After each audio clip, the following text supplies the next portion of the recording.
اعوذ باللہ من الشیطان الرجیم بسم اللہ الرحمن الرحیم الحمد للہ رب العالمین والصلاة والسلام علی اشرف الانبیاء والمرسلین سیدنا و مولانا ابی القاسم محمد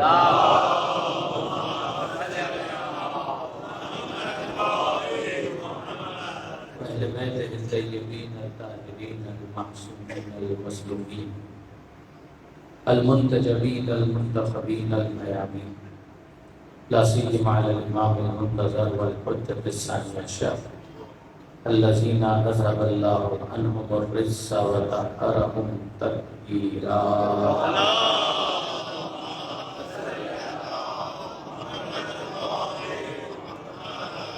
واللعنة الدائمة والباقية على أعدائهم أجمعين من يوم ظلمهم إلى قيام يوم الدين.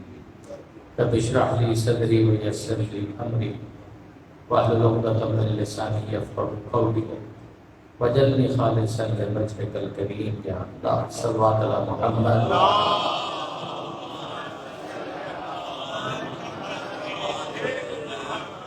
اما بعد فقد قال اللہ سبحانہ وتعالی فی القرآن الحکیم بسم اللہ الرحمن الرحیم والضحیٰ واللیل اذا سجی ما ودعک ربک وما قلی وللآخرۃ خیر لک من الاولی.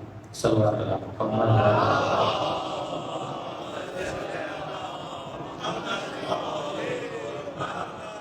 معلومات کے ورثہ کی خدمت میں تعزیت. پروردگار عالم کی بارگاہ میں دعا ہے کہ معلومہ کے درجات کو بلند فرمائے، ان کی نیکیوں کا انہیں بہترین علی و ثواب فرمائے. اگر ان سے کچھ کوتاہیاں ہو گئی ہوں تو ان کی مغفرت فرمائے. پسماندگان کو صبر جمیل عطا فرمائے. پسماندگان کو مرحومہ کے لیے امور خیر بجا لاتے رہنے کی توفیق عطا فرمائے. ہم سب کے لیے سفر آخرت کو آسان فرمائے اور باقی زندگی میں اس سفر کے لیے زیادہ سفر فراہم کرنے کی توفیق عطا فرمائے. درود بھیجیے محمد.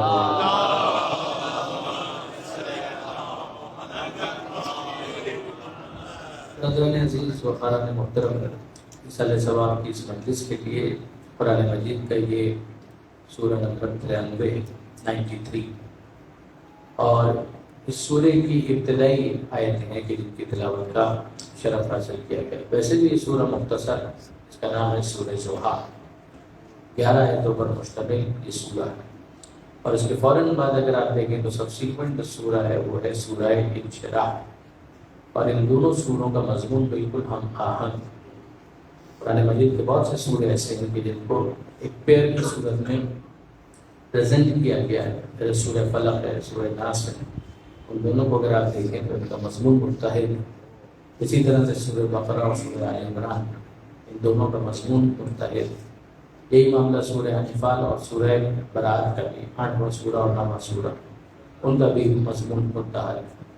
مگر بعض سورے ایسے ہیں کہ جن کا مضمون بھی ہم آہنگ ہے، ساتھ ہی ساتھ بعض فقہی احکام بھی ان کے اوپر آتے ہیں. مثال کے طور پر آپ اس سورے کے حوالے سے اگر آپ دیکھیں تو آپ سب اس بات سے واقف ہیں کہ قرآن مجید کا ایک سورہ پڑھنا نماز کے اندر سورہ فاتحہ کے بعد ضرور، چاہے وہ چھوٹا سورہ ہو چاہے وہ بڑا سورہ ہو. برادران اہل سنت میں یہ فقہی فائدہ نہیں. وہ آیتوں کے ایک مجموعے کی تلاوت کو بھی کافی سمجھتے ہیں.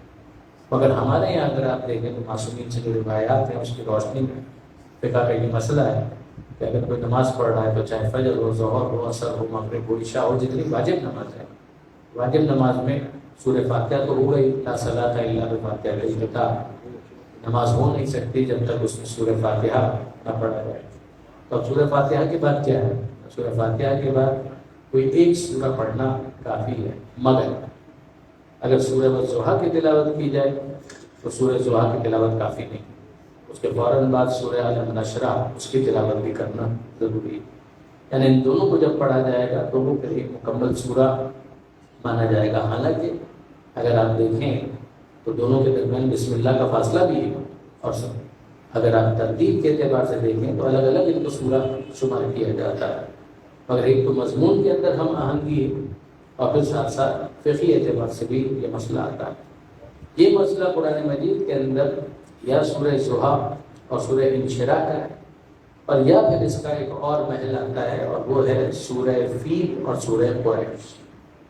تو سورہ فیل ہے کہ جس میں ہاتھی والوں کی تباہی کا تذکرہ ہے، اور اسی کے فوراً بعد سورہ قریش کے جس میں خدا نے یہ ارشاد فرمایا کہ ایلاف قریش، یہ سب کیا گیا اس لیے کہ قریش کے لیے تعلیف قلب کا سامان ہو سکے۔ تو یہ مسئلہ وہاں پر بھی آپ کو نظر آئے گا۔ اس اعتبار سے کہ انفرادیت ایک یونیک فنومینا ہے۔ عام طور پر اگر آپ دیکھیں تو ایک سورہ کی تلاوت کافی ہوتی ہے، مگر ان دو کیسز کے اندر ایسا نہیں ہے۔ اب آئیے ہم ذرا سا اس مضمون کی طرف چلیں کہ جو پروردگار عالم نے اس کے اندر بیان فرمایا۔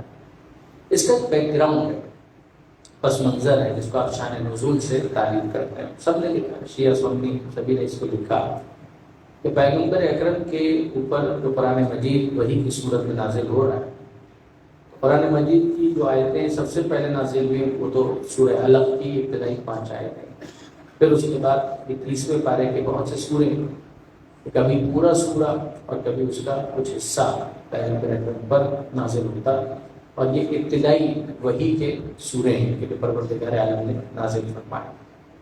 ایک درمیان میں موقع ایسا آیا کہ پروردگار عالم کی طرف سے وحی کا سلسلہ منقطع ہو، اور جب سلسلہ وحی منقطع ہو گیا یعنی کچھ دن گزر گئے اور کوئی وحی نازل نہیں ہو رہی، تو آپ کے ذہن میں 23 برس کل اعلان رسالت کے بعد پیغمبر اکرم کی زندگی، اب جب ہجرت کر کے پیغمبر اکرم مدینہ تشریف لے آئیں گے تو اس وقت تو پھر معاملہ کافی بہتر ہو چکا ماننے والوں کی تعداد کے اعتبار سے، جب تو مدینہ ہے، انصار مدینہ ہے، تو وہاں پر اگر ایسی کوئی سچویشن آ جائے تو ظاہر ہے کہ یہ اتنا بڑا کوئی کرائسس نہیں بن جائے گا۔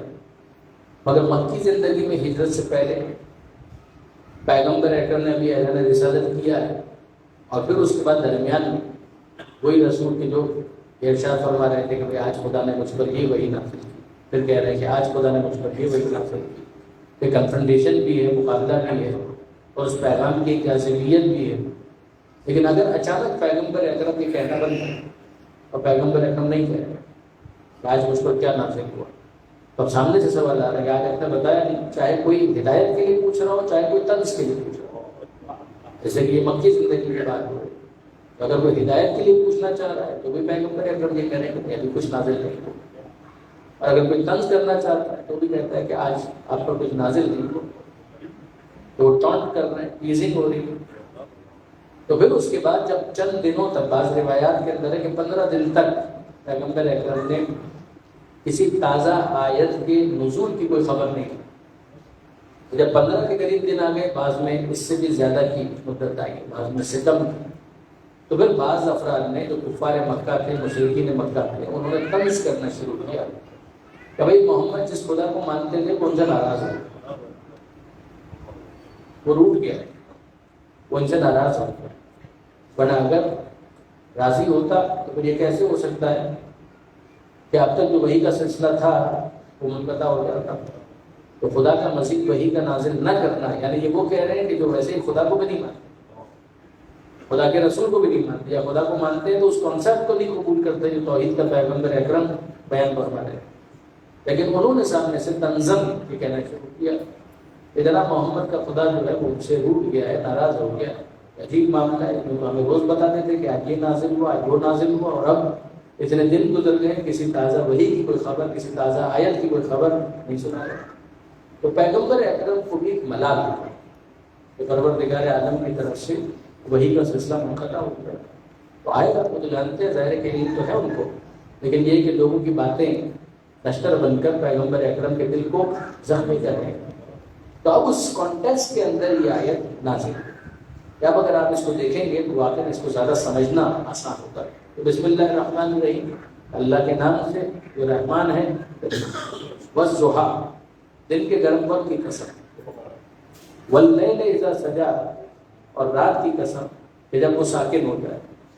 یعنی کبھی تم دیکھتے ہو کہ دن ہوتا ہے، سورج ہوتا ہے، اس کی روشنی ہوتی ہے، تو آفتاب کی جو کرنیں ہیں وہ اندھیرے کو ختم کر دیتی ہے، ہر طرف روشنی ہو جاتی ہے، مگر کبھی تم یہ بھی تو دیکھتے ہو کہ وہ آفتاب غروب ہو جاتا ہے اور پھر رات آ جاتی ہے، اور رات کا اندھیرا ہوتا ہے، تو درمیان میں ایک وقفہ مل جاتا ہے، جو ایکٹیویٹیز ہوتی ہیں، جو تحرک ہوتا ہے وہ ختم ہو جاتا ہے، لوگ اپنے اپنے گھروں کے اندر چلے جاتے ہیں۔ تو جس طرح سے تم یہ دیکھتے ہو کہ کبھی سورج اور سورج کی روشنی میں تحرک ایکٹیویٹیز کبھی تم دیکھتے ہو کہ رات اور رات کا سکون اور لوگ بھی آرام کے لیے چلے جاتے ہیں، تو کبھی سورج کے غروب ہونے کی وجہ سے یہ مت سمجھنا کہ یہ ہمیشہ کے لیے غروب ہو گیا، اور کبھی رات کے اندھیرے کی وجہ سے یہ مت سمجھنا کہ سورج پھر سے طلوع نہیں ہوگا۔ جس طرح سے سورج اپنے وقت پر آتا ہے، رات اپنے وقت پر آتی ہے، اسی طرح خدا جب مناسب سمجھے گا وہی کو نازل کرے گا۔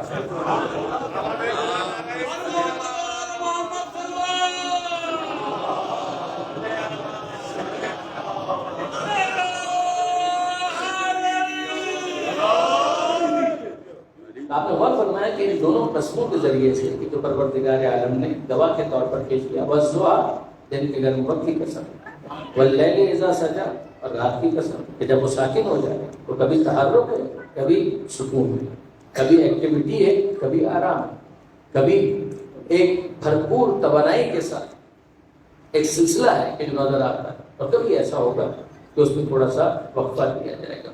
جس طریقے سے آپ اسکول کے اندر بھی دیکھتے ہیں کچھ پیریڈ ہوتے ہیں، پھر ایک بریک آتے ہیں، لیسنز آتے ہیں، پھر اس کے بعد کچھ پیریڈز ہوئے، مثلا لنچ کا وقفہ آئے۔ اسی طریقے سے آپ یہ بھی دیکھتے ہیں کہ سارا سال کلاسز ہو رہی ہیں مگر یہ ویکیشن کا ٹائم آتا ہے، تو جس طریقے سے اس میں وقفہ ضروری ہے، اسی طریقے سے یہ مصلحت پروردگار، تو جب خدا مناسب سمجھے گا متحرک کر دے گا، اور جب خدا سمجھے گا کہ نہیں ابھی درمیان میں ایک گیپ کی ضرورت ہے، ایک بریک کی ضرورت ہے، تو پروردگار عالم اس وقفے کو بھی مینٹین کرے گا۔ اب فوراً بات اگر آپ دیکھیں تو آیت کیا ہے؟ والضحیٰ دن کے گرم وقت کی قسم، واللیل اذا سجا رات کی قسم جب وہ ساکن ہو جائے، ما ودعک ربک وما قلی، نہ آپ کے رب نے کبھی آپ کو چھوڑا نہ وہ ناراض ہوا۔ ما ودعک ربک وما قلی، اگر آپ ان لفظوں کے اوپر بھی غور کریں تو واقعی اس کو بہتر کمپریہنڈ کیا جا سکتا ہے۔ ماں عربی کے اندر مختلف معنی کے استعمال ہوتا ہے، انہیں میں سے ایک ہے مائے نافیہ۔ ماں کا مطلب ہوتا ہے نو، ماں یعنی نہیں، ایسا نہیں ہوا، کیا نہیں ہوا وہ آ گیا۔ ودعکا، ودعکا، اب اس کے اندر جو ودعکا میں ودعا ہے اسی سے ملتا جلتا ایک لفظ ہے جو ہے عربی کا ہی مگر اردو میں بھی مستعمل ہے، ودا کرنا۔ ودا کا مطلب کہ الوداع یعنی خدا حافظی، کہ جس کے بعد ملاقات نہیں ہوگی، تو الوداع کہنا یعنی خدا حافظ کہہ دینا یعنی پارٹیشن ہو گیا، فاصلہ آ گیا۔ تو پروردگار فرماتا ہے وہی کے نہ آنے کا یہ مطلب نہیں ہے کہ آپ کے رب نے آپ کو چھوڑ دیا، وہی کا نہ آنا اور ہے، آپ کو چھوڑ دینا اور ہے، قطعاً ایسا نہیں ہے کہ آپ کے رب نے آپ کو چھوڑ دیا۔ ما ودعک ربک وما قلی، نہ آپ کے رب نے آپ کو تنہا چھوڑا اور نہ ہی آپ کا رب آپ سے ناراض ہوا۔ ما قلی، یہ جو قلی کا لفظ ہے، قاف لام پھر یا اور یا کے اوپر کھڑا الف، یہ وہ لفظ ہے کہ جو بغض کے لیے استعمال ہوتا ہے، نفرت کے لیے استعمال ہوتا ہے، دشمنی کے لیے استعمال ہوتا ہے۔ یعنی اگر آپ کے ذہن میں ہو تو امیر المومنین حضرت علی بن ابی طالب علیہ السلام،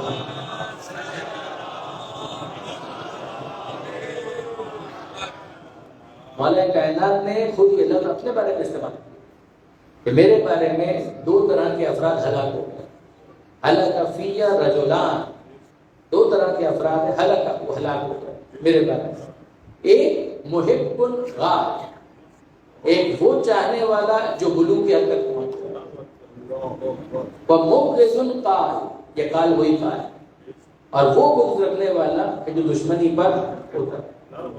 تو محب غالب، یہ غالب بلوغ اسی سے نکلا، تو خدا بنا دے، پیغمبر اکرم سے اگر افضل شمار کر لے تو یقیناً یہ بلوغ ہو جائے گا۔ مولا کائنات کو اگر کوئی کہے تو خدا ہے تو یقیناً یہ بلوغ ہو جائے گا۔ تو مولا فرماتے ہیں کہ اگر کوئی اس ایکسٹریم پر گیا تو بھی ہلاک ہو گیا، مگر ساتھ ہی ساتھ سن لو کوئی اس ایکسٹریم پر گیا تو بھی ہلاک ہو گیا۔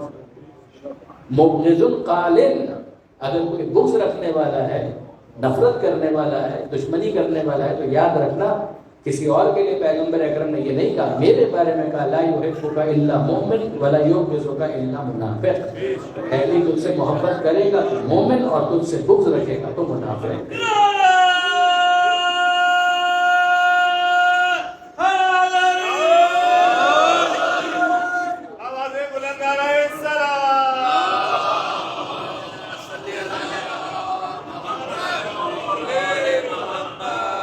تو اب اگر آپ غور فرمائیں کہ یہ جو سورہ کا جو ایک موڈ بنا، ایک تھیم اس کا بنا، وہ کیا ہے کہ پروردگار عالم کے لیے کی طرف سے اپنے حبیب کے لیے ایک تسلی بھی، اے حبیب اب ان کو یہی وحی سنائی، جو وہ اعتراض کر رہے تھے ان کو یہی وحی سنائی.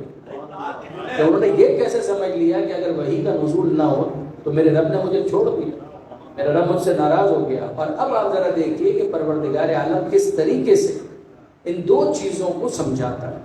وحی کا نازل نہ ہونا ایک بات، خدا کا ناراض ہونا دوسری بات، خدا کا چھوڑ دینا ایک بالکل دوسرا فینومینا ہے. اور اس کے ثبوت کے طور پر پروردگار عالم کیا ارشاد ہے؟ پروردگار اب اس کو اگلی آیتوں کے اندر اسٹیبلش کرنا چاہتا ہے. پھر سنیے ترتیب کے ساتھ. وَالضُّحَىٰ دن کے گرم وقت کی قسم، وَاللَّيْلِ إِذَا سَجَىٰ رات کی قسم جب وہ ساکن ہو جائے. مَا وَدَّعَكَ رَبُّكَ وَمَا قَلَىٰ جس طرح سے دن اور رات کا معاملہ مختلف ہے مگر وہ بھی خدا کا ایک مظاہرہ قدرت ہے، یہ بھی خدا کا مظاہرہ قدرت ہے. اسی طریقے سے وحی کا آنا کبھی وحی کا موقوف ہو جانا. مَا وَدَّعَكَ رَبُّكَ وَمَا قَلَىٰ آپ کے رب نے نہ آپ کو کبھی تنہا چھوڑا اور نہ ہی آپ سے ناراض ہوا. وَلَلْآخِرَةُ خَيْرٌ لَكَ مِنَ الْأُولَىٰ اور اے حبیب یہ تو بھی درمیان کا وقفہ ہے، مگر ہم آپ کو یہ بتا دیتے ہیں کہ جو آپ کا بعد کا معاملہ ہے وہ آپ کے ابتدائی معاملے سے اور بہتر ہوگا. جو آپ کا بعد کا معاملہ ہے وہ آپ کے ابتدائی معاملے سے اور بھی بہتر ہوگا. اب ظاہر ہے کہ برادران عزیز یہ جملہ خود پروردگار عالم کا مجبور کرتا ہے کہ انسان غور و فکر کرے کہ پیغمبر اکرم کی زندگی کا ابتدائی معاملہ کیا تھا اور پیغمبر اکرم کی زندگی کا اختتامی مرحلہ کیا ہوگا. ذرا غور فرمائیے گا. بھائی ایک تو مرحلہ یہ ہے کہ پوری دنیا یہ ابتدا ہے، تو اس کے مقابلے میں آخرت وہ قیامت کا میدان. ایک تو یہ کمپیئر کرنے کا انداز ہو گیا کہ بھائی پوری دنیا ہو گئی ابتدا. درود بھیجیے گا محمد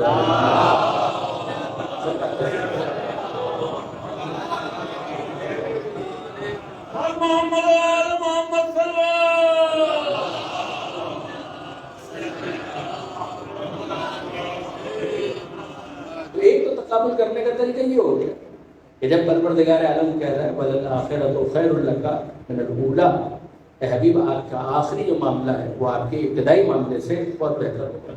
تو آپ تقابل کس کا کس کے ساتھ ہے؟ ایک طرف پوری دنیا کو لے لیں گے، ایک طرف پوری آخرت کو لے لیں گے. تو سیدھی سی بات ہے اگر کوئی ایک عام مومن ہے تو اس کے قضیے میں بھی یہ ہے کہ جو دنیا کا معاملہ ہے اس کے مقابلے میں آخرت کا معاملہ یقیناً بہتر ہوگا. تو وہ کہ جس پر ایمان لانے کی وجہ سے سب مومن بنے ہیں تو اس کا دنیا کا معاملہ آخرت کے معاملے کے مقابلے میں انفیریئر ہوگا، وہ سپیریئر ہوگا. یہ تو بالکل سامنے کی بات ہے، سمجھ میں آنے والی بات ہے.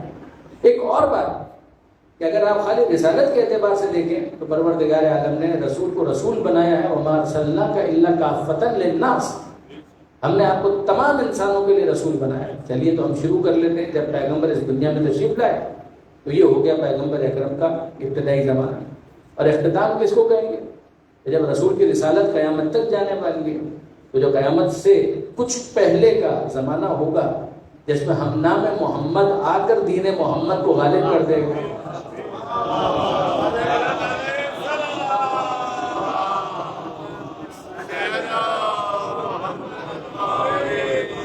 تو پروردگار عالم نے سمجھایا کہ جناب اس بات کو تم اچھی طرح سے سمجھ لو، یہ ہمارا حبیب ہے. ہم بتا کہ جو ابتدائی معاملہ ہے اور جو اختتامی معاملہ ہے تو جتنی زحمتیں ابتدا میں ہوں لیکن اس کے باوجود بالآخر پیغمبر اکرم کی رسالت اسٹیبلش ہو گئی.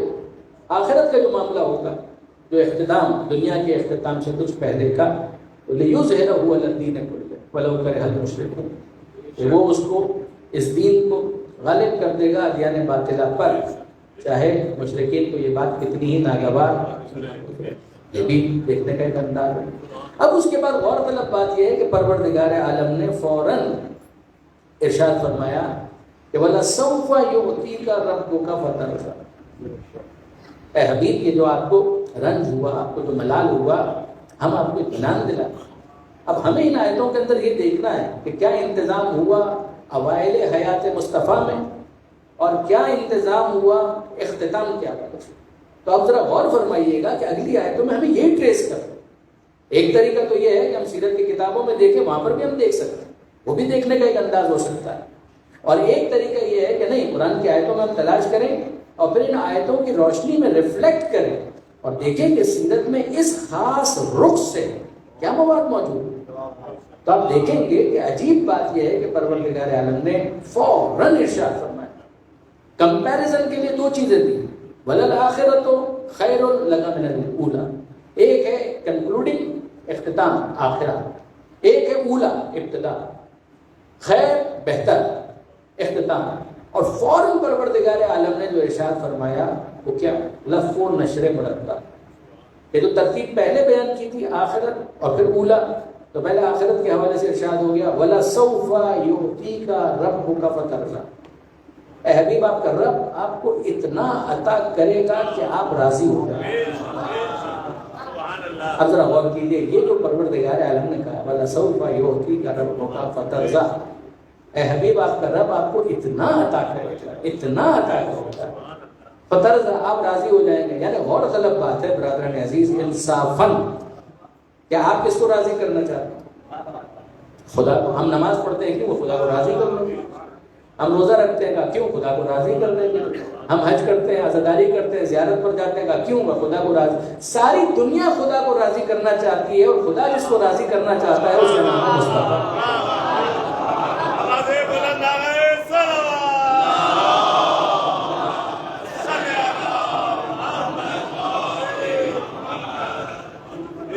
آپ نے غور فرمایا کہ یہ عجیب پروردگار عالم کا بالکل محسوس ہوتا ہے کہ جیسے عاشق معشوق سے گفتگو کر رہا ہے، حبیب اپنے محبوب سے گفتگو کر رہا ہے. اے حبیب آپ کیوں پریشان ہوتے ہیں؟ ایک تو ہمارا یہ اسٹیٹمنٹ آپ سن لیجئے وَلَلْآخِرَةُ خَيْرٌ لَكَ مِنَ الْأُولَىٰ، جو اختتام ہے وہ آغاز سے بہتر ہوگا. کیسے ہوگا؟ کہ ہم اتنا عطا کریں گے آپ کو، کوئی نظام ایسا بنا دیں گے کہ جس سے جو اختتام ہے وہ بہت ہی بہتر ہو جائے. وَلَسَوْفَ يُعْطِيكَ رَبُّكَ فَتَرْضَىٰ. اب آپ ذرا اس پر غور کیجئے برادران عزیز. میں اپنے نوجوان دوستوں کے لیے خاص طور پر عرض کر رہا ہوں کہ یہاں پروردگار عالم نے کہا، یہ 93 اس کا نشان ہے، 93 سورہ والضحیٰ، وَلَسَوْفَ يُعْطِيكَ. یعطیکا کا مادہ کیا ہے؟ اہل علم تشریف فرمائے عطا. اسی عطا سے نکلا ہے یعطی، عطا یعطی.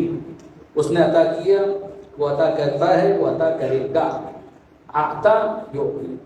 اب آپ ذرا غور فرمائیے کہ یہاں جو پروردگار عالم نے فرمایا ان قریب آپ کا رب آپ کو اتنا عطا کرے گا. اب آپ پورے قرآن مجید کے اندر ڈھونڈیے کہیں خدا نے یہ اعلان کیا ہے کہ ہم نے آپ کو عطا کیا. تو 3 4 10 12 15 موارد اگر ہم کو مل جائیں تو پھر ہم اس میں سے دیکھیں کہ کس کے لیے پروردگار عالم یہ کہہ رہا تھا کہ ہم ان قریب آپ کو اتنا عطا کریں گے. اگر 5 موارد ہوتے تو ممکن ہے کہ وہ 5 ہوتے، یا ان 5 میں سے کم کوئی ایک ضرور ہوتا.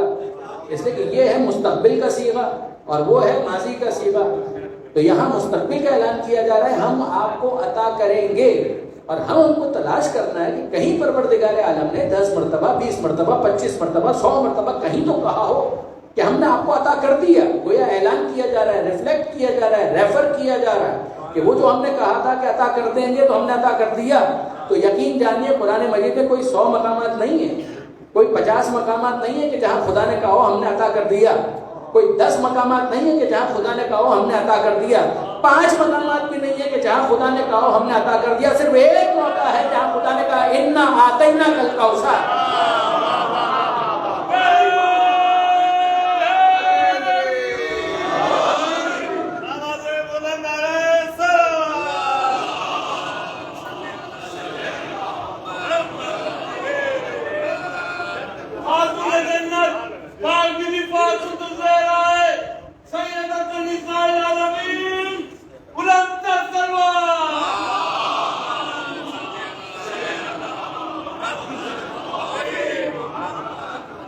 کیا عجیب بات ہے کہ سورہ کوثر کے تناظر میں بھی پیغمبر اکرم کا رنجور ہونا، رنجیدہ ہونا کہ مجھے کہہ رہے ہیں اب تک، یعنی پھر ایک مرتبہ وہی بات کہ مجھے یہ کہہ رہے ہیں خدا مجھ سے ناراض ہو گیا، مجھے چھوڑ دیا، سب کو بیٹے دیے تو مجھ سے اگر بیٹے دے کر واپس لے لیے. لوگ کہہ رہے ہیں تانا دے رہے ہیں اب تک.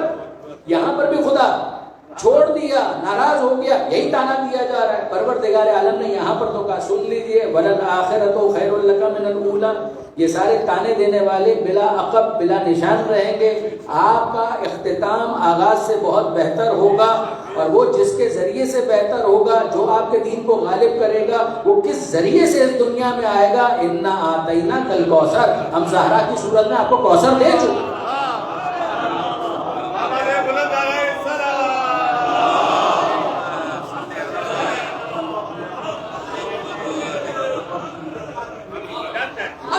اس کے مسالک ہیں، میں اس کا منکر نہیں ہوں. بے شک شفاعت، یہ کہا گیا کہ شفاعت، یہ پیغمبر اکرم کو جب میدان محشر میں مسند شفاعت، تو پیغمبر اکرم امت کی شفاعت کریں گے، اور شفاعت جب ہوگی تب پیغمبر اکرم راضی ہوں گے. میں پھر پوچھنا چاہتا ہوں کہ خدا تو پیغمبر اکرم کو مسند شفاعت پر بلائے گا، مگر پیغمبر اکرم اپنی کسی بیٹی کو شفاعت کی مسند کے لیے پیش کریں گے؟ لہذا یہ چیزیں آپس میں منافعات نہیں ہیں. میں تو یہ محسوس کرتا ہوں ایک طالب علم کی حیثیت سے، اور اس اعتماد کو بہت قوی محسوس کرتا ہوں. یہ تمام تر چیزیں ایک دوسرے کو کمپلیمنٹ کرنے والی، ایک دوسرے کو مکمل کرنے والی. آپ ذرا دیکھیے کہ یہاں پروردگار عالم نے کہا وَلَسَوْفَ يُعْطِيكَ رَبُّكَ فَتَرْضَىٰ. اب واپس سے چلیے ذرا ابتدا سے اور ترتیب کے ساتھ اس کو دیکھیے، تاکہ اختتام کا جو معاملہ تھا جو لفظ و نشر مرتب علم معنی اور بیان کے اعتبار سے کہا جاتا ہے کہ جس ترتیب سے عنوان کو قائم کیا گیا تھا، اسی ترتیب سے پہلے آخرت کو بیان کیا گیا، پھر اس کے بعد اولا اس کی بات آئی. مگر ذرا واپس آئی. وَالضُّحَىٰ، دن کی قسم، گرم وقت کی قسم. وَاللَّيْلِ إِذَا سَجَىٰ، رات کی قسم جب وہ ساکن ہو جائے. جس طرح سے دن اور رات مختلف ہونے کے باوجود پروردگار کی قدرت کا مظاہرہ ہے، تو اسی طریقے سے کبھی وہی آتی ہے، کبھی وہی موقوف ہو. یہ پروردگار عالم کا قدرت کا مظاہرہ، یہ حکیم کی حکمت ہے، اس کی مصلحت. مَا وَدَّعَكَ رَبُّكَ وَمَا قَلَىٰ، نہ آپ کے رب نے کبھی آپ کو ودا کر کے رخ پھیر لیا، نہیں، ایسا نہیں ہوا. وَمَا قَلَىٰ، آپ کا رب آپ سے ناراض بھی نہیں ہوا. وَلَلْآخِرَةُ، جو اختتام ہے، خیر اللہ، وہ بہتر ہوگا اور بھی اچھا ہوگا من الأولیٰ، آغاز سے.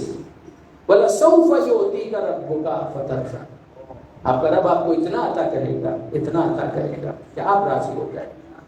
اب اس کے بعد پروردگار اولا کی بحث کرتا ہے کہ جو ماضی کے اندر جہاں پر آغاز ہوا، تو ذرا دیکھیے وہی تو اس وقت بھی نازل نہیں ہو رہی تھی، مگر وہی کا نازل نہ ہونا کیا اس بات کا نتیجہ دے سکتا ہے کہ آپ کے رب نے آپ کو چھوڑ دیا؟ اب ذرا دیکھیے کہ کیا ہوا. علم یجد کا یتیمن فآویٰ، کمال کمال کہ پروردگار فرما رہا ہے کہ وہی نازل نہیں بھی ہوئی تھی، تو آپ بتائیے کہ جب آپ یتیم تھے تو کیا آپ کے رب نے آپ کو پناہ نہیں دی؟ اتنی مبارک ہے وہ آغوش کہ جس کی پناہ کو خدا اپنی پناہ قرار دے.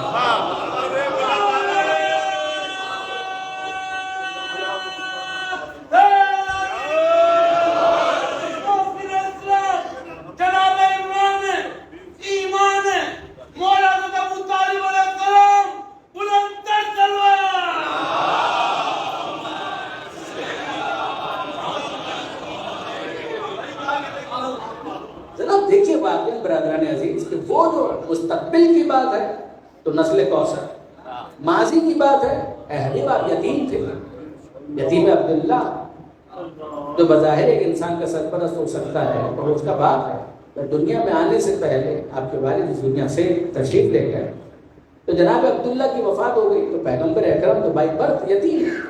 اور آپ ذرا دیکھیے کہ پروردگار عالم کیا کہتا ہے. علم یجد کا یتیمن فآویٰ، کیا ایسا نہیں تھا اے حبیب کہ آپ کے رب نے آپ کو یتیم پایا؟ فآویٰ، آپ کو چھوڑ نہیں دیا، آپ کے رب نے آپ کو پناہ دی ہے ابو طالب علیہ السلام نے. اچھا یہ ذرا دیکھنا چاہیں، اگر آپ میرے نوجوان دوست اگر تھوڑا سا ذوق تحقیق رکھتے ہیں تو آپ پرانی تفاسیر کو اٹھا کر دیں گے. تفسیر طبری تقریباً 1000 سال ہو گیا اس تفسیر کو لکھے ہوئے. مورخ طبری ان کی تفسیر بھی ہے، وہ خود ایک فقہ کے امام بھی ہے. یہ تقریباً شیخ مفید کے معاصر ہیں.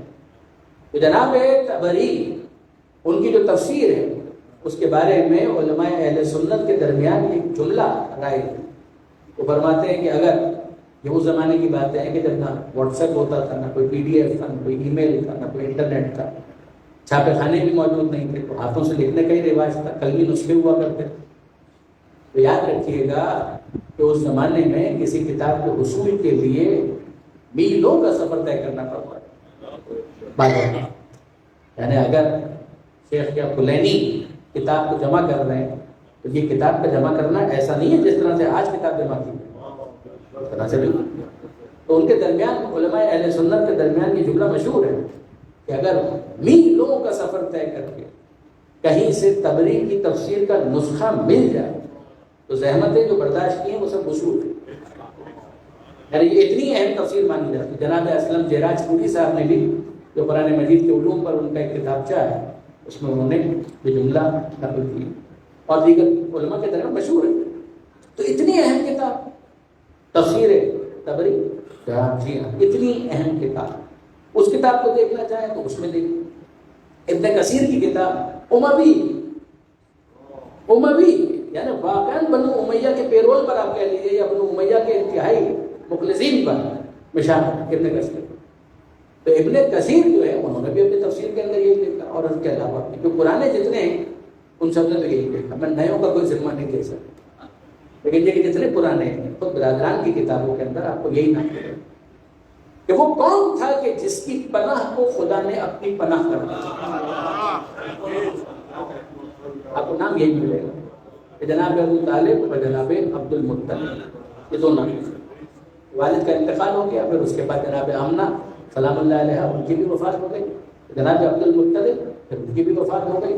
تو پھر اس کے بعد وہ کون ہے کہ جو آغوش میں لیے ہوئے مصطفیٰ کی کفالت کرتے ہیں، یتیم عبداللہ، وہ کون ہے کہ جس نے کفالت؟ وہ جناب ابو طالب.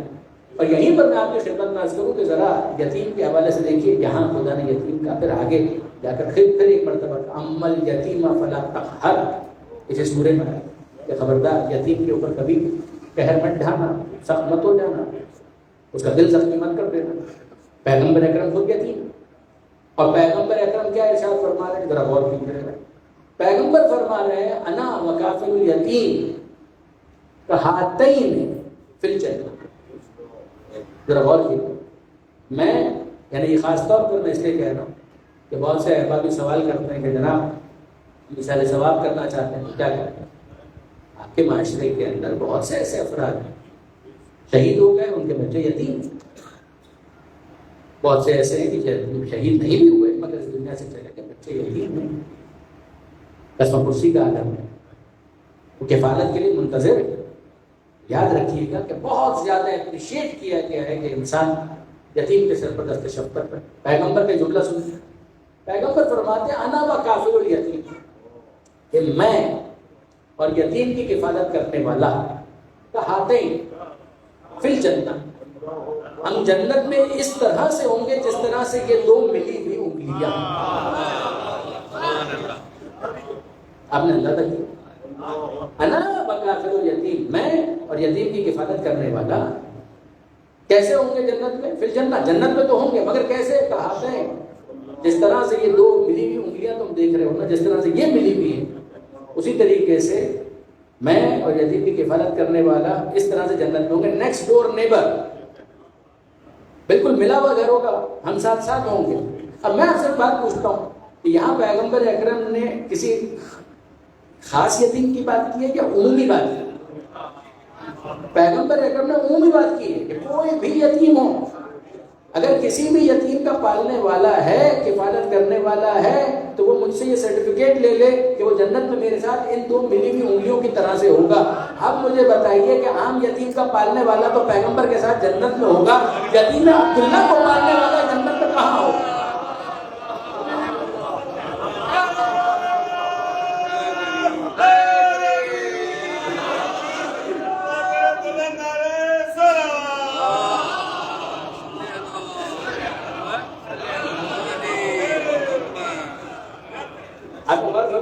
اب یہ اولا پروردگار عالم سمجھا رہا ہے، علم یجد کا یتیمن فآویٰ، اے حبیب کیا ایسا نہیں تھا کہ آپ کے رب نے آپ کو یتیم پایا؟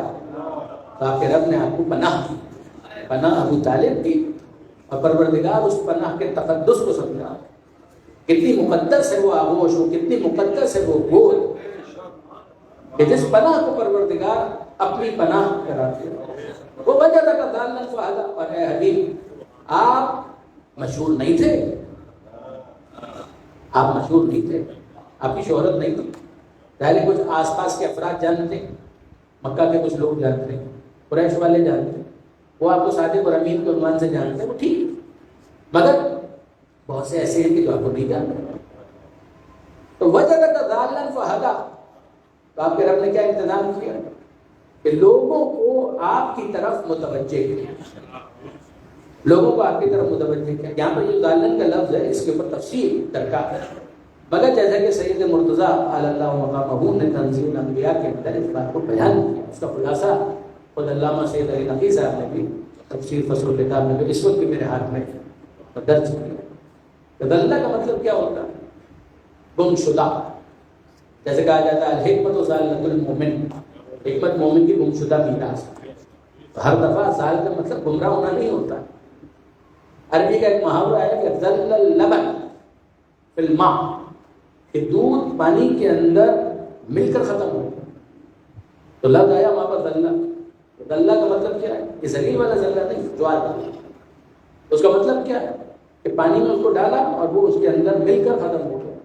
کئی مرتبہ ایسا ہوتا ہے کہ مثال کے طور پر ایک شخص ہوتا ہے، اگر وہ اپنے خاص یونیفارم میں نہ آئے تو آپ پہچان بھی نہیں پائیں گے.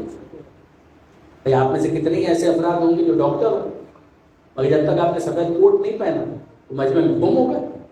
اسٹیتھوسکوپ لٹکایا ہوا ہو، سفید کوٹ پہنا ہوا ہو، تو جو ایک منفرد شخصیت کا پہلو ہے کہ بھائی جناب یہ طبیب ہے، یہ نمایاں ہو جائے گا.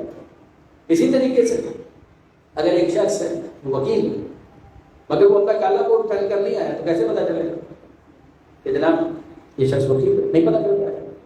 لیکن اگر وہ اپنا کالا کوٹ پہن کر آئے تو اندازہ ہو جائے گا کہ جناب یہ وکیل لائر بائی پروفیشن. ایک عالم دین بغیر امامے کے آ رہا ہے، بغیر قبا اور بغیر امامے کے اور بغیر ابا کے، تو عام افراد شاید نہ پہچان پائے. تو پھر ہوگا کیا؟ ہوگا یہ کہ کوئی دوسرا کسی خاص عمل کے ذریعے سے ان کا تعارف کروا دے، تاکہ جن کو نہیں پتا تھا وہ بھی جان لیں جناب یہ صاحب علم ہے، یہ عام معاملہ نہیں ہے، یہ عام انسان نہیں ہے، یہ مستحق تعظیم ہے. آپ نے غور فرمایا؟ بالکل اسی طریقے سے پروردگار عالم فرما رہا ہے وجدک ضالا فہدی. اے حبیب، اے آپ کے پروردگار نے محسوس کیا کہ لوگوں کی توجہ نہیں ہے کہ آپ کی شخصیت کیا ہے، وہ نہیں جانتے، یہ ان کی بے توفیقی ہے. تو ہم نے ان کی توفیق کے لیے انتظام کیا کہ کچھ ایسے ہوں جو کبھی آپ کی تصدیق کریں اور آپ کا تعارف ہو.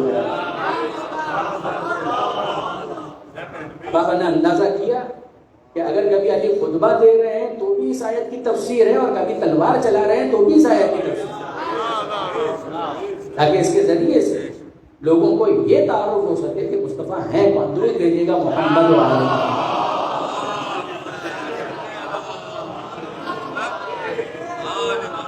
تو ایک ہو گیا علم یجد کا یتیمن فآوا، آپ کے رب نے آپ کو یتیم پایا تو آپ کو بنا فراہم کر دیا.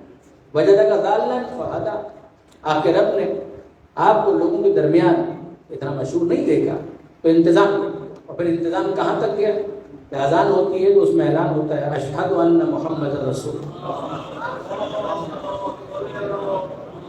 انسان نماز پڑھتا ہے تو کہتا ہے اشہد ان محمد عبدہ ورسولہ. آپ نے غور فرمایا رفعنا لک ذکرک، ہم نے آپ کے ذکر کو رفعت بلندی عطا کی. غور فرمایا آپ نے؟ یہ دو چیزیں ہو گئی کہ جس کا آغاز میں انتظام کیا گیا اور پھر اختتام تک اس کو دوام حاصل ہوا. اب اس کے بعد تیسری چیز جو پروردگار عالم بیان کرتا ہے وہ کیا ہے؟ وَوَجَدَكَ عَائِلًا فَأَغْنَىٰ. اے حبیب، آپ کے رب نے آپ کو تنگ دست پایا تو آپ کے رب نے آپ کو غنی کیا.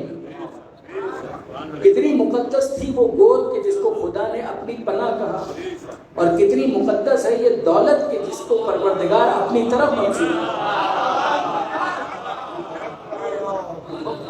آپ نے اندازہ کیا؟ آپ نے اندازہ کیا کتنی مقدس ہے یہ دولت؟ یعنی آپ ذرا اندازہ کیجئے برادران عزیز کے پروردگار کہہ رہا ہے وجدک عائلا فاغنیٰ. جو حوالے میں نے پہلے دیے تھے ان کو پھر جا کر تبری کو دیکھیں، ابن کثیر کو دیکھیں، پرانی ساری تفاسیر کو دیکھیں. یہاں جب پروردگار نے غنی کا تذکرہ کیا کہ غنی کر دیا تو کسی ایرے غیر غنی کا تذکرہ نہیں کیا.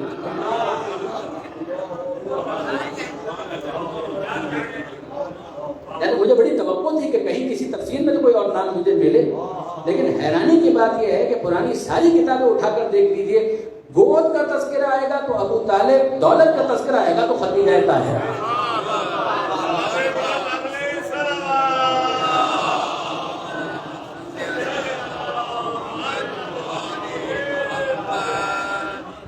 وَوَجَدَكَ عَائِلًا فَأَغْنَىٰ، پر میں نے کئی مرتبہ یہ جملہ کہا، اس ممبر سے بھی کہا، آج پھر تکرار کرتا ہوں کہ خدا کو دولت پر اعتراض نہیں۔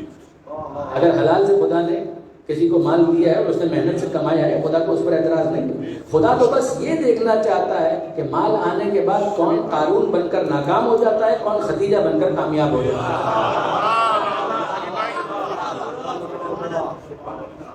آپ نے غور فرمایا برادران عزیز؟ اب پھر ایک مرتبہ اس پوری ترتیب کو محسوس کیجیے تو واقعہ اس سورہ کو پڑھنے کا لطف آتا۔ وَالضُّحَىٰ، دن کے گرم وقت کی قسم، وَاللَّيْلِ إِذَا سَجَىٰ، رات کی قسم جب وہ ساکن ہو جائے، کبھی دن کبھی راتیں، تِلْكَ الْأَيَّامُ نُدَاوِلُهَا بَيْنَ النَّاسِ، ہم پلٹاتے رہتے ہیں۔ الدَّهْرُ يَوْمَانِ، يَوْمٌ لَكَ وَيَوْمٌ عَلَيْكَ، زمانہ دو دنوں کا نام ہے، مولا کا جملہ، ایک وہ جو تیرے فیور میں ہے، ایک وہ جو تیرے اگینسٹ ہے، کبھی فیور میں کبھی اگینسٹ، کبھی موافق کبھی مخالف۔ ان مع العسر یسرا، پریشانیاں ہیں تو اس کے ساتھ آسانیاں بھی ہیں۔ والضحیٰ واللیل اذا سجی، مگر اے حبیب آپ مطمئن رہیں، ما ودعک ربک وما قلی، وہی کا منقطع ہونا اور ہے، اس کا یہ مطلب نہیں کہ آپ کے رب نے آپ کو چھوڑ دیا، نہ ناراض ہوا۔ وللآخرۃ خیر لک من الاولی، ہم اعلان کریں جو اختتام، کنکلوژن، وہ آغاز، ابتدا، اوریجن، اس سے بہت بہتر ہوگا۔ وَلَسَوْفَ يُعْطِيكَ رَبُّكَ فَتَرْضَىٰ، آپ کا رب آپ کو اتنا عطا کرے کہ آپ راضی ہو جائیں۔ اِنَّا أَعْطَيْنَاكَ الْكَوْثَرَ، اور پھر اس کے بعد کا ماضی کے حوالے سے آپ یاد کریں، أَلَمْ يَجِدْكَ يَتِيمًا فَآوَىٰ، آپ یتیم تھے تو آپ کے رب نے آپ کو چھوڑ دیا؟ نہیں چھوڑا۔ وہ پناہ جو آپ کو میسر ہوئی، یہ انتظام پروردگار ہے، یہ منصوبہ خدا۔ وَجَدَكَ ضَالًّا فَهَدَىٰ، لوگ آپ کو نہیں جانتے تھے، ہم نے ہدایت کر دی، لوگوں کو متوجہ کیا کہ آپ کون۔ آج اذان ہے تو اذان میں آپ کا نام، نماز ہے تو نماز میں آپ کا ذکر۔ وجدک عائلا فاغنا، دین کا کام دولت کے بغیر نہیں ہو سکتا، مال کے بغیر بھی نہیں ہو سکتا، مگر آپ کو تنگ دست پایا تو ہم نے آپ کے لیے انتظام کر دیا کہ آپ بے نیاز ہو جائے، آپ صاحب دولت ہو جائے۔ ہم نے خدیجہ کے ذریعے سے آپ کی تنگ دستی کو دور کر دیا۔ اب ہم آپ سے کیا چاہتے ہیں؟ ہم آپ سے یہ چاہتے ہیں کہ آپ اس پیغام کی نشر و اشاعت کا انتظام کریں۔ اما الیتیم فلا تقہر، یتیم کو جڑ کو مت، اما السائل فلا تنہر، اگر کوئی سوال کرنے والا آ بھی گیا، پسند نہیں کیا اسلام نے کہ ہر شخص کشکول اٹھا کر دوسرے کے سامنے بھیک مانگنے کے لیے کھڑا ہوتا ہے، پسند نہیں کیا، لیکن ٹھیک ہے اگر کوئی ایسا کیس ہے کہ جو پروفیشنل بیگر نہیں ہے اور واقعاً اب وہ اس حد تک اپنی اس مصیبت کو عیاں کرنے کے لیے تیار ہو گیا، یا ممکن ہے کہ واقعاً اتنا مجبور ہو گیا، تو اگر وہ سوال کر رہا ہے فلا تنہر، اس کو بھی ڈانٹو مت، اس کو جھڑکو۔ اما الیتیم فلا تقہر، اما السائل فلا تنہر، واما بنعمت ربک فحدث، اور جو آپ کے رب نے آپ کو نعمت دے دی ہے آپ اس کا ذکر کرتے رہیے۔ یہ کیا ہے؟ یعنی پہلی دو چیزیں ہیں، ہم کہہ لیں کہ ٹھیک ہے یہ تو ایک حکم ہے، لوگوں کو بتانا ہے، سمجھانا ہے، پیغمبر اکرم کی سیرت خود گواہ ہے کہ یتیم کے ساتھ کیسے ڈیل کرتے تھے، ساحل کے ساتھ کیسے ڈیل کرتے تھے، یہ تو پیغمبر کی سیرت بھی ہے، حکم بھی ہے۔ یہ کیا ہے؟ حکم تو یہ بھی ہے، مگر اس میں تو یہ کہا جا رہا ہے کہ جو نعمت آپ کے رب کی طرف سے آپ کو ملی ہے فحدث، آپ اس کو بیان کرتے رہیے۔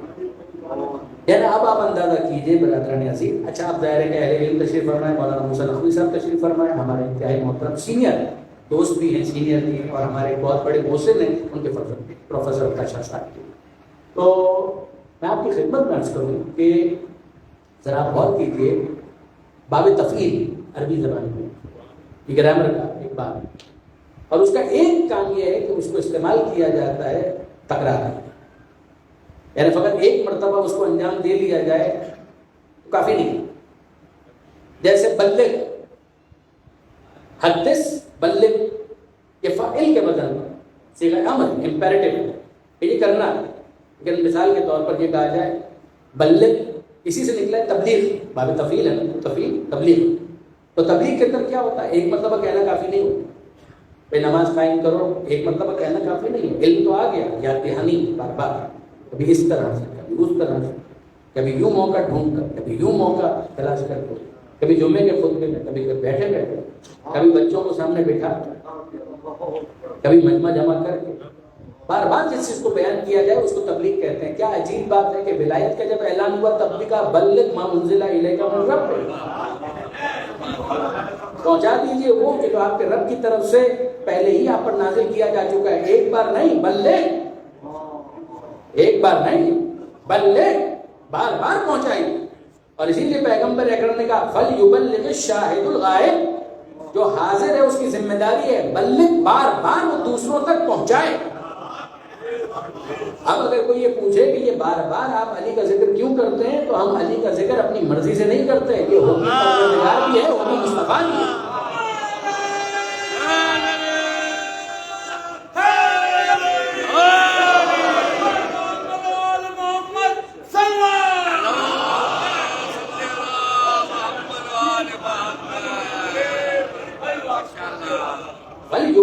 شاہد الغائب، یہ وہی صیغہ عام، جب غائب کے عنوان سے آئے گا تو اسی طرح سے بیان کیا جائے گا، وہ حاضر کے عنوان سے آئے گا بلغ، خدا نے بلغ، ایک بار نہیں بار بار۔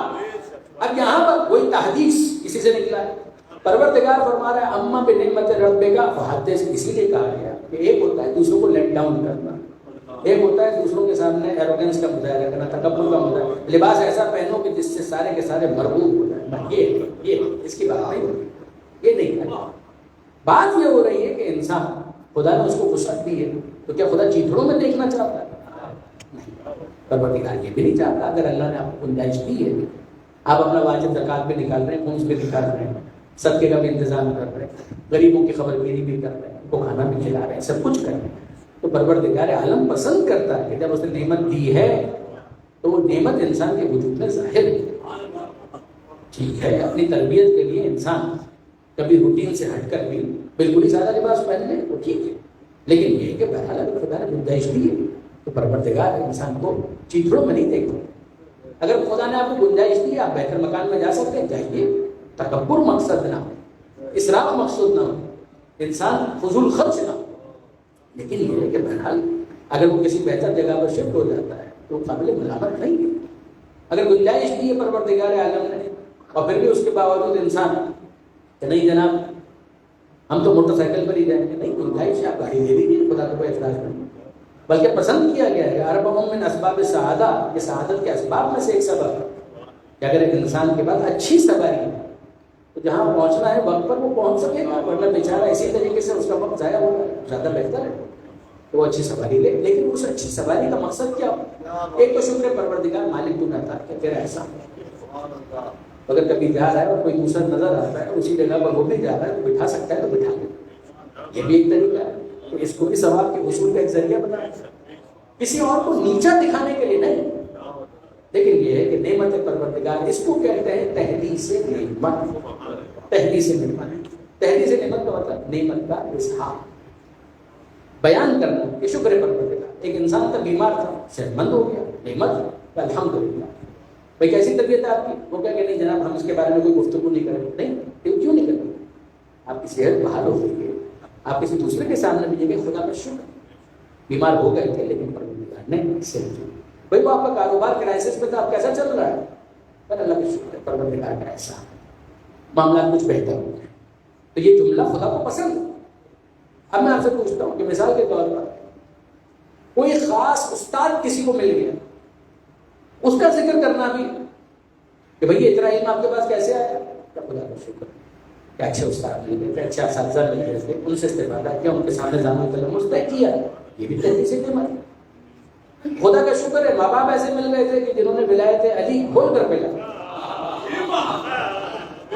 ابھی آپ نے سنا کہ شجاع صاحب کلام پڑھ رہے کہ تو نے ذکر حسین پر آنسو بہانا تو نے سکھایا ماں۔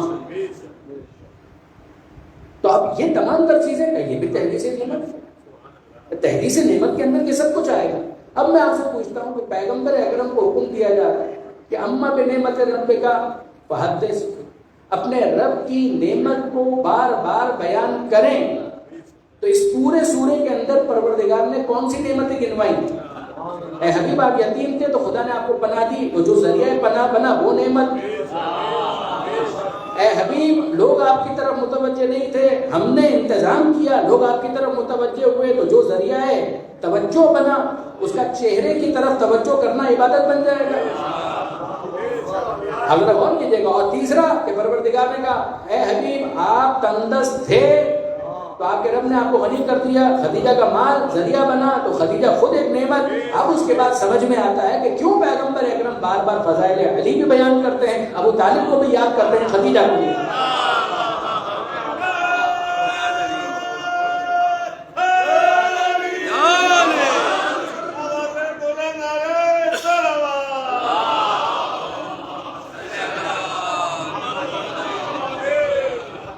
یعنی میں آپ کے سامنے کیا عرض کروں برادران عزیز، واقعاً اب دامن وقت میں گنجائش نہیں ہے، لیکن انصاف کی بات یہ ہے کہ پیغمبر اکرم مکہ میں تھے، بارش نہیں ہو رہی تھی، لوگ جناب ابو طالب کے پاس آئے، پیغمبر اکرم کو لے کر جناب ابو طالب تشریف لائے۔ اور جب پیغمبر اکرم کی دعا پر آسمان سے مین برسا، برسات ہوئی، بارش ہوئی، تو جناب ابو طالب نے جواب دیا تو یستسقی الغمام، یہ میرا گورا چٹا، یہ میرا بھتیجا، یہ میرا پیارا۔ علامہ سید علی نقوی صاحب فرمایا کرتے تھے یہ وہی انداز ہے جو باپ بیٹے کو دیکھ کر کہتا ہے یا چچا بھتیجے کو دیکھ کر۔ وَأَبْيَضُّ يُسْتَسْقَى الْغَمَامُ الْوَجْهِ، یہ میرا گورا چٹا، یہ میرا پیارا بچہ، یہ وہ ہے کہ جس کے چہرے کو دکھلا کر ہم آسمان سے بادلوں سے پانی کو برسواتے ہیں، بارش کو نازل کرواتے ہیں۔ يُسْتَسْقَى الْغَمَامُ بِوَجْهِهِ، اس کے چہرے کا صدقہ۔ یہ وہ ہے جو یتیموں کا پناہ گاہ، یہ ہے جو بیواؤں کا خبرگیری کرنے والا۔ کیا عجیب بات، یہ جناب ابو طالب نے کہا، مدینہ منورہ میں موقع آیا، جناب ابو طالب کی وفات ہو چکی، مگر کیا عجیب بات، قحط پڑا، پیغمبر اکرم نماز استسقاء جو خاص طلب باران کے لیے پڑھی جاتی ہے، پڑھی نماز، اور پھر اس کے بعد ہاتھوں کو بلند کیا، دعا مانگی، بارش ہوئی، اور جب بارش ہوئی تو لوگ خوش، اور پیغمبر اکرم کہتے ہیں کوئی مجھے میرے چچا کا وہ شعر سنائے گا، یہ کیا ہو رہا ہے، کوئی مجھے میرے چچا کا وہ شعر سنائے گا۔ اور کسی نے کہا اللہ کے رسول آپ اسی شعر کی بات کر رہے ہیں وہ ابیض، تو پیغمبر اکرم نے کہا کہ ہاں میں اسی شعر کی بات کر رہا ہوں ابیض، اور پھر اس نے جھوم جھوم کر پڑھنا شروع کیا، وہ ابیض یستسقی الغمام بالوجه، اب یزا بھی اسے پڑھا گیا، ترکیب مختلف ہے، اور اب یزو بھی پڑھا گیا، یستسقی الغمام، وہ پڑھتا جا رہا ہے اور پیغمبر اکرم کے چہرے کے اوپر تبسم آ گیا، خوش ہو گیا۔ یا غور فرمائیے کہ پیغمبر کیا کر رہے ہیں، اما بنعمت ربک فحدث، اے حبیب اپنے رب کی نعمتوں کو یاد کرتے رہیے، ایک مرتبہ نہیں، بار بار یاد کرتے رہیے۔ تو کبھی جناب ابو طالب کو یاد کرتے، کبھی جناب خدیجہ کو یاد کرتے۔ آپ جانتے ہیں کسی نے کہا کب تک آپ اس کو یاد کریں، تو پیغمبر اکرم نے کہا کہ کون ہے جو خدیجہ جیسا ہو سکتا، کون ہے جو خدیجہ جیسا ہو سکتا۔ اس وقت میری تصدیق کی جب سب جھکلا ہے، جب میں تندرست تھا تو اپنے مال کے ذریعے سے میری مدد کی، اور جب لوگ مجھے ابتر کا تانا دے رہے تھے تو خدا نے خدیجہ کے ذریعے سے مجھے زہرا جیسی کوثر بیٹی عطا کی۔ تمام اب میں غور کر رہا ہوں، پھر اس کے بعد دکھ ہوتا ہے کہ جب اسی اللہ میں نعمت رب کا فحدث کی عملی تفسیر کرتے ہوئے وہ موقع آیا آت ذل قربى حقہ، تو صاحبان قرابت ہے ان کو ان کا حق دے دیجئے اے رسول، تو پیغمبر اکرم کے سامنے اب دونوں آئے تھے، آت ذل قربى حقہ اما بنعمت رب کا فحدث، خدیجہ کو یاد کرتے ہیں، زہرا کو دیکھتے ہیں اور کہتے ہیں اے بیٹی خدیجہ کا احسان تو بہت زیادہ ہے، لیکن حکم پروردگار کے بموجب یہ فلک یاد خدیجہ کو مسلسل کرنے تمہیں طاقت۔ اب آپ اندازہ کیجیے، میں ان دونوں آیتوں کو جب دیکھتا ہوں تو ایک طالب علم کی حیثیت سے مجھے تو یہ محسوس ہوتا ہے کہ دنیا نے طے کیا تھا کہ کوثر کو بھی ختم کریں گے، حدث کے حکم کو بھی مجروح کریں گے۔ پیغمبر اکرم نے طے کیا کہ میں اپنا کام کر جاؤں، پھر معاملہ خدا کیا، اور پروردگار کا جو اعلان تھا انا اعطیناک الکوثر کیسے ممکن ہے۔ مکر ہوا مکر اللہ واللہ خیر الماکرین، وہ اپنا مکر کرتے رہے، خدا اپنی تدبیر کرتا رہا، واللہ خیر الماکرین، اللہ سے بہتر تدبیر کرنے والا کوئی نہیں ہو سکتا۔ یہ تدبیر اپنے عروج پر پہنچتی، جب لوگوں کا مکر عروج پر ہے، پروردگار کی تدبیر عروج پر، واللہ خیر الماکرین۔ کبھی ہم دیکھتے ہیں کہ خاتون جنت ہے، کوثر ہے، 18 برس کا سن ہے اور اس دنیا سے چلی۔ کئی لوگوں نے یہ سمجھا کہ شاید وہ مکر کرنے والے، ان کا مکر کامیاب ہو گیا۔ کون ہے؟ حسن ہے، حسین ہے، زینب ہے، ام کلثوم ہے، بس کا ایک بچہ وہ اس دنیا میں آنے سے پہلے ہی شہید ہو گیا۔ ایک یہ مطلب کہ انہوں نے طے کیا یہ مکر، یہ ان کا مکر اللہ اور اللہ کی تدبیر، اللہ کی تدبیر آہستہ آہستہ نمائیں۔ ان کا مکر پھر عروج پر پہنچا جب کربلا میں اس نے بنی ہاشم، ابو طالب کی اولاد، نسل زہرا کی 3 افراد، ان سب کو قتل کیا۔ یہ مکر ہے۔ وہ اپنی دانش میں یہ سمجھ رہے ہیں کہ اب تو فقط سید سجاد رہ گئے، تو بیمار ویسے ہی اس دنیا میں نہیں رہے، اب کون باقی رہ گیا؟ مگر ذرا دیکھیے کہ مکر ہوا مکر اللہ واللہ خیر الماکرین۔ آدم آل محمد کا آ گیا سید سجاد، کہ جن سے پھر ایک مرتبہ سلسلہ اس دنیا کے اندر آگے بڑھ گیا، باقر اور سجاد۔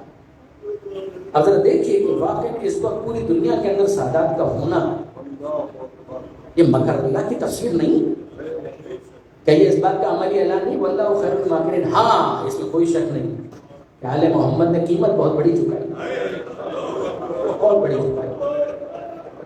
ظاہر ہے کہ میں آپ کی خدمت میں کیا عرض کروں برادران عزیز، فاطمہ زہرا کے لیے تو مسائل نہیں ہے۔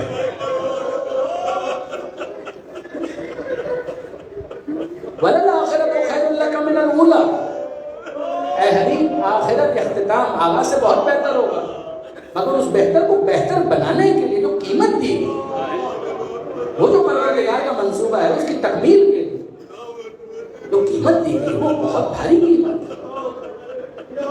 کبھی ہم دیکھتے ہیں کہ پیغمبر اکرم کی راہ میں کانٹے بچھائے جا رہے ہیں، پیغمبر اکرم ان پر چل کر اپنے کاموں کو آگے بڑھے۔ کبھی ہم دیکھتے ہیں اتنے پتھر مارے جا رہے ہیں کہ جوتے خون سے بھر گیا ہے۔ کبھی ہم دیکھتے ہیں کہ شیب ابی طالب کے اندر 3 سال تک وہ ختیجہ جس کے پاس مال و دولت کی کوئی کمی نہیں، جناب ابو طالب بنی ہاشم کے ساتھ وہاں پر سمٹ کر رہے ہیں 3 برس، اور پھر اس کے بعد نہ کھانے کے لیے کچھ ہے نہ غذا کے لیے کچھ ہے۔ خدیجہ طاہرہ کی دولت کا بڑا حصہ اس موقع پر صرف ہوا، اور پھر اس کے بعد وہاں سے بھی شہادت کا ایک انتظام، ایک ڈائریکٹ شہادت ہے، ایک انڈائریکٹ، بل واسطہ، ایک بلا واسطہ۔ مگر پھر اس کے بعد اسی خدیجہ کی بیٹی کوثر بیٹی فاطمہ زہرا، کیا عجیب بات ہے کہ جس کے احترام میں پیغمبر کھڑے ہو جاتے ہیں۔ عزیزوں، اگر مسائل کو درک کر سکے تو یہ ایک جملہ کافی ہے کہ جس کے لیے نبی کھڑے ہو جاتے تھے وہ دربار میں کھڑی ہوئی۔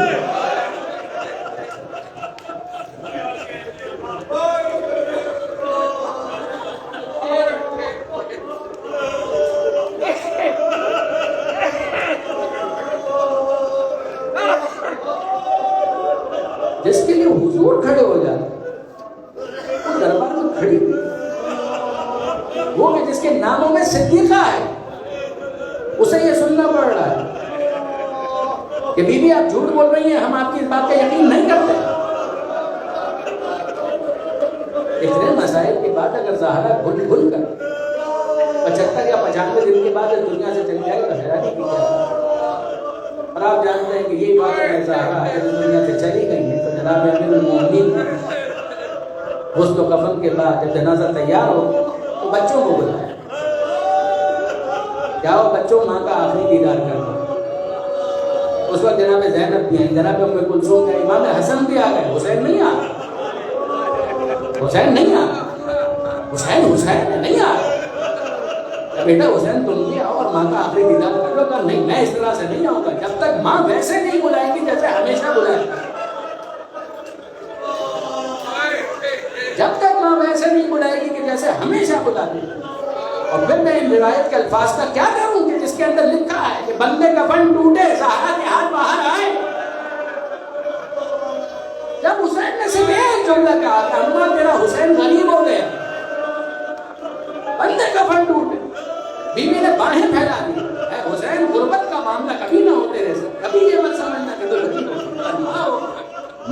لیے موجود ہے۔ اور پھر حسین قریب آتے ہیں اور ماں کے سینے سے لگ جاتے ہیں۔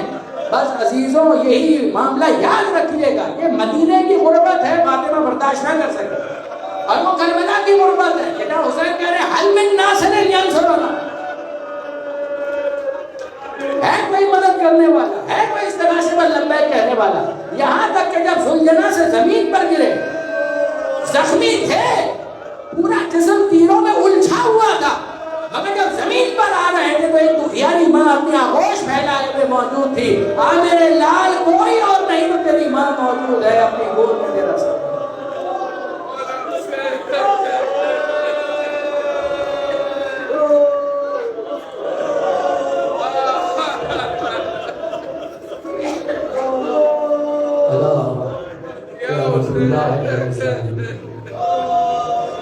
وسيعلم الذين ظلموا أي منقلب ينقلبون۔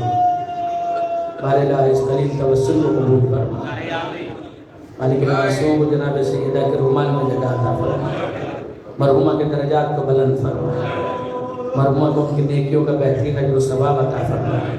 اگر کچھ کوتاہیاں ہو گئی ہوں تو مرحومہ کی مغفرت فرما۔ اے پروردگار پسماندگان کو صدر جمیل عطا فرما، پسماندگان کو مرحومہ کے لیے امور خیر بجلاتے رہنے کی توفیق عطا فرما۔ مالک تجھے واسطہ محمد و آل محمد کا مرحومہ کو جوار سیدہ میں جگہ عطا فرما، سیدہ کی شفاعت نصیب فرما۔ اے پروردگار ہم سب کے لیے سفر آخرت کو آسان فرما، باقی زندگی میں اس سفر کے لیے زیادہ سفر فراہم کرنے کی توفیق عطا فرما، ایک دوسرے کی غلطیوں کو معاف کرنے کی توفیق عطا فرما، ایک دوسرے کے بارے میں اچھا خیال اچھا گمان رکھنے کی توفیق عطا فرما، بیماروں کو شفا عطا فرما، بے روزگاروں کو رزق حلال عطا فرما، بے اولاد اولاد صالح عطا فرما، صاحبان اولاد تربیت کی توفیق عطا فرما۔ مالک جو اپنے بچوں کے رشتوں کے لیے پریشان ہیں ان کو بہترین رشتے عطا فرما، جن گھروں میں ناچاکی ہے ناراضی ہے، علی اور زہرا کے مقدس گھرانے کا واسطہ ان گھروں کی ناراضی کو الفت اور محبت سے تبدیل فرما، جو حج و زیارات کے متمنی حج و زیارات سے مشرف فرما، جو بے گناہ اسیر ہیں انہیں رہائی عطا فرما، عزاداری عزاداروں عزاخانوں کی حفاظت فرما، پاکستان کو استحکام عطا فرما، فلسطین کے مظلوموں کی مدد فرما، زمانے کے امام کے ظہور میں تعطیل فرما، ہمیں ان کے اعوان و انصار میں شمار فرما۔